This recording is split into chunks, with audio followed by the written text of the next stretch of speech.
बहुत सारे वाले जीडी वाले मेरे को कमेंट कर रहे हैं कि सर हम ट्रेडमैन से फार्म लगा देते हैं, रेस्ट अच्छा है। तो ट्रेडमैन वालों को तो क्या ऐसे जीडी में कन्वर्ट होने की ज़रूरत पड़ रही है कि उनको ऐसे जीडी की नौकरी अच्छी लग रही है। बाकी जीडी वाले जो भी हैं उनको ट्रेडमैन की नौकरी अच्छी लग रही है। ऐसा होता है कि जो जिस पोस्ट में है ना उसके अलावा दूसरे की पोस्ट अच्छी ही लगती है, ठीक है। बाकी ऐसे सोच लो आप एग्जाम्पल, जैसे दूसरों की जो गर्लफ्रेंड वगैरह गर्लफ्रेंड है या वो लोग है वो सबको ही बढ़िया लगती है, ठीक है। तो इस वीडियो के अंदर आप डिसाइड कर लेना कि कौन सा बढ़िया है और कौन सा बढ़िया नहीं है। ओके, कंप्लीट देखना। जय हिंद साथियों, इस वीडियो के अंदर हम बात करेंगे कि एसएससी जीडी और ट्रेडमैन की जो भर्ती निकली हुई है उसमें दोनों में क्या डिफरेंस रहता है, उनकी सैलरी क्या रहती है और उनका ट्रेनिंग कितना होता है, कितने टाइम का होता है और कन्वर्ट कितने साल बाद में हम हो सकते हैं।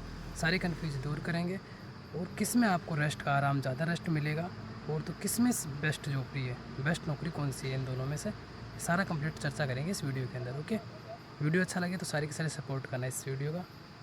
सबसे रही बड़ी बात, हम सैलरी की बात कर लेते हैं। सबसे पहले तो सैलरी के अंदर क्या होता है, एसएसजीडी वालों का और ट्रेडमैन वालों का, कोई भी ट्रेडमैन हो, चाहे सीआरपीएफ में हो, चाहे बीएसएफ में हो, चाहे सीआईएसएफ के अंदर हो, सबका बेसिक पे सेम है। 21,700 इनका बेसिक पे है और टोटल अमाउंट जो बैंक के अंदर आता है वो आपका लगभग आता है 35 से 40 हज़ार रुपये स्टार्टिंग फर्स्ट ईयर में आ जाता है, फर्स्ट साल के अंदर आपका अकाउंट में आता है, ठीक है सर।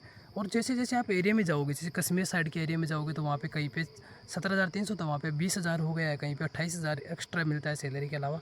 तो कश्मीर जैसे एरिया जो हार्ड एरिया है वहाँ पे आपकी सैलरी कम से कम आपकी 50-55 हज़ार रुपये बनती है। और जैसे ही आपका 8वां वेतन आयोग लग जाएगा तो आपकी सैलरी बल्ले बल्ले हो जाएंगे, लगभग कम से कम आप 50 हज़ार कम से कम मान के चलो और 60-65 हज़ार रुपये आपकी बन जाएगी हार्ड एरिया के अंदर, ठीक है। बात हो गई सैलरी की।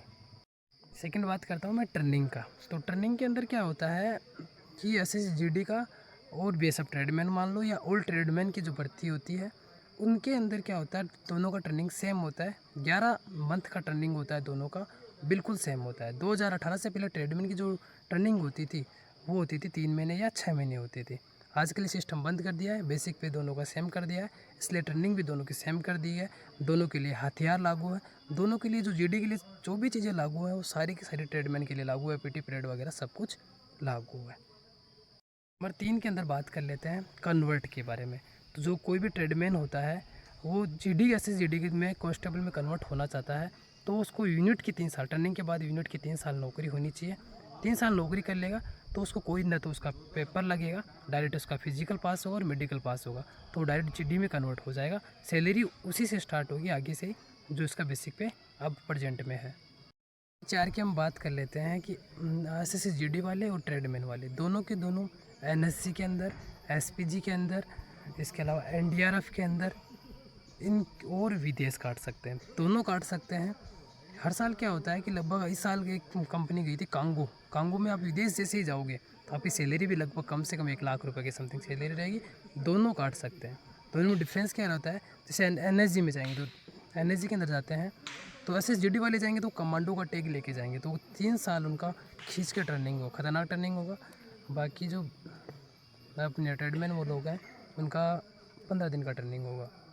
बाकी एनएसजी वगैरह में जाते हैं तो नंबर 5 बता देता हूँ कि जो ट्रेडमैन्स जाते हैं वो तो अपना ही काम करेंगे। जैसे सफाई कर्मचारी जा रहा है तो वहाँ पे सफाई कर्मचारी का काम करेगा, लेकिन जो उसका आई कार्ड होगा उसमें कहीं पे भी सफाई कर्मचारी नहीं लिखा रहेगा। एनएसजी का प्रॉपर कार्ड होगा उसमें कहीं पे भी बीएसएफ नहीं लिखा होगा।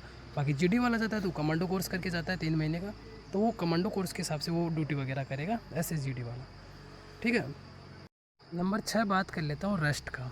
तो जो ट्रेडमैन्स होते हैं उनको जनरली ज़्यादा रेस्ट मिलता है एसएसजीडी वालों के करपा की तुलना में, ठीक है। तो ट्रेडमैन्स के पास रेस्ट ज़्यादा मिलता है, पढ़ने के लिए अच्छा खासा टाइम मिल जाता है और वो आगे पढ़ लिख के अच्छे से कोई भी बढ़िया नौकरी निकाल सकता है, सिविल के अंदर जा सकता है। बाकी एसएसजीडी को पढ़ने का टाइम कम मिलता है तो वो नहीं पढ़ पाते। कुछ लोग पढ़ के एसएसजीडी से भी नौकरी निकाल लेते हैं। तो कुछ ट्रेडमैन्स होते हैं उनको खूब सारा टाइम मिलता है फिर भी वो नहीं निकाल पाते। कुछ ट्रेडमैन्स होते हैं जो अच्छे खासे पढ़ लिख के और दूसरी नौकरी निकाल देते हैं और ट्रेडमैन छोड़ के ऐसे वैसे वगैरह में बन जाते हैं।